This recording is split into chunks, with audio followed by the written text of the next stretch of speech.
All right, week 11, day 3. It is an upper pull, lower push. We're going to start off with a seated row, emphasis on the squeeze. This will be using a pulley system, so legs out in front on that rack, or trying to have them outstretched. Pulling the hands, ideally we want a close grip pulley, but a large one works, or a wide one works as well. The goal here, pulling those elbows back, pinching, trying to pull to our sternum, and then letting the arms, letting the lats specifically stretch, almost pushing the hands forward, letting them slack out, and then pulling back, squeezing, hold, feel that activation in our lat, and then release, going for reps there. Next motion is a combo move. It is a clean to a squat. So this is ideally done with a kettlebell. If feasible, throwing in an overhead press will be a great combination move, but being aware of our shoulders, we can do the clean to squat as well.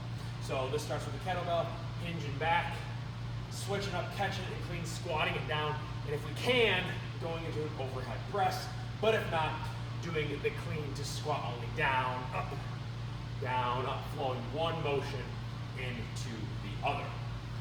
Next one is going to be a slider hinged lunges. So great way to activate our glutes here, using our slider in place. If the right foot's on there, right arm's holding the weight.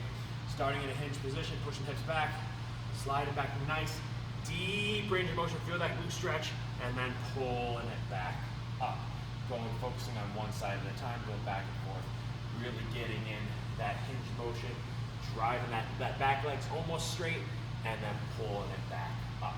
Lots of activation in our glutes there. Next one, fun core workout. If you have a roller for abs, try that instead. Loads of hands on the side, but this can be done with a barbell, right? So great core burner here. This can be either done on the knees or up on the toes. On the knees, we're getting the arms out nice and straight, activate that core, bracing it, and then pulling back in using our abdominals. Great core burner here. The smaller rollouts roll a little bit better, but barbells work just fine too, especially with some plates on the end. Control, and then bringing it back in. Next one is going to be a suitcase squat to a supine curl. This is a double motion here. We're using dumbbells in this instance. Going for that suitcase squat, hands at the side, squatting down, full range of motion, and bring it back up, and then curling with the palms facing up. So suitcase squat into supine curl, going back and forth, trying to take any momentum out of this. We don't want to throw those legs up as they're coming up. Squatting down, bring it up, brace the core, and then curl it up. Next one is going to be TRX pull-ups. This is a great motion to get our backs engaged, mimicking as close as we can to a pull-up, but using some TRXs for a little bit of support here. So positioning ourselves underneath TRXs, probably need them a little bit higher, just like so.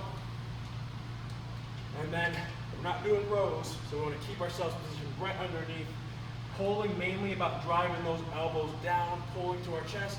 Our legs are there for some support. A couple different ways we can use those legs for support.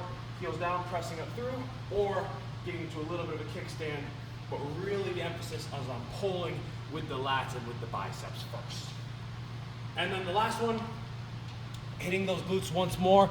This can be done with a nice heavy kettlebell, but we want to create some increased range of motion by getting our feet up. So grabbing some plates to create more space between us and the ground, and we are doing a sumo squat, nice and wide, pushing those hips down, trying to get that increased range of motion, bring the weight all the way down, then bringing it back up.